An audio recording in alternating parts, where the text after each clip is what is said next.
बिजनौर जिले में नजीबाद तहसील क्षेत्रांतर्गत शानपुर कस्बे में ई रिक्शा किराया बढ़ाए जाने के मामले में प्रशासन सक्रिय हो गया है। Anti corruption bureau and welfare foundation द्वारा की गई शिकायत के बाद सहायक क्षेत्रीय परिवहन अधिकारी ARTO गौरीशंकर मौके पर पहुंचे और ई रिक्शा चालकों को सख्त चेतावनी दी गई। गौरतलब है कि शानपुर में हाल ही में गठित ई रिक्शा यूनियन द्वारा स्थानीय स्तर पर न्यूनतम किराया 10 रुपए से बढ़ाकर 15 रुपए कर दिया गया था। आरोप था कि यह निर्णय बिना किसी प्रशासनिक अनुमति के लिया गया था, जिससे क्षेत्र में असंतोष की स्थिति उत्पन्न हो गई। इस संबंध में क्षेत्रीय सामाजिक संस्था anti corruption bureau and welfare foundation ने जिलाधिकारी और उप जिलाधिकारी नजूबाद से लिखित शिकायत भेजकर मामले में हस्तक्षेप की मांग की थी।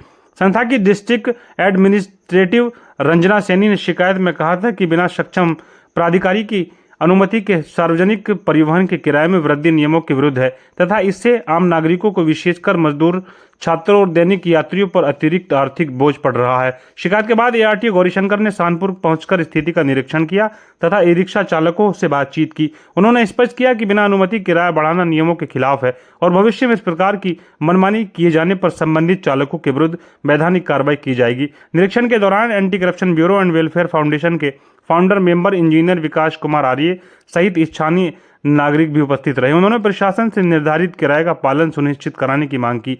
स्थानीय लोगों का कहना है कि आसपास के क्षेत्रों में अभी भी रिक्शा का किराया 10 रुपए ही लिया जा रहा है, जबकि शानपुर में इसे बढ़ाकर 15 रुपए किए जाने से आम जनजीवन प्रभावित हो रहा है। प्रशासन की इस कार्रवाई के बाद लोगों ने राहत की सांस ली है। सर, आपका शुभ नाम? मैं गौरीशंकर ठाकुर, ARTO प्रवर्तन बिजनौर। शानपुर में आए, आप रिक्शा की चेकिंग की है, क्या पाया रिक्शा किया? एक शिकायत यहाँ से आई थी कि रिक्शा वालों ने अपने हिसाब से जो है रेट बढ़ा दिया है रूट का। उसी शिकायत पे मैं जांच करने के लिए आया था। मैंने रिक्शा वालों को रोका भी है और जो कुछ मालूम हुआ कि कुछ लोग तो 10 रुपये जो पुरानी रेट तय थी वही ले रहे हैं और कुछ 10 की जगह 15 लेना शुरू कर दिया। उन्हें बताया है कि ये 15 तो जायज़ नहीं है, जो रूट शासन से निर्धारित जो किराया की पद्धति है उसी अनुरूप लेंगे। तो 10 रुपये ही है, तो बस उन्होंने एग्री किया कि वो 10 रुपये लेंगे। सर, जो शिकायत थी 15 रुपए की, सर वो क्या सच्चाई है? नहीं, जो अभी मैंने जांच किया उसमें तो कोई ऐसा मालूम नहीं पड़ा कि जो 15 ले रहा हो।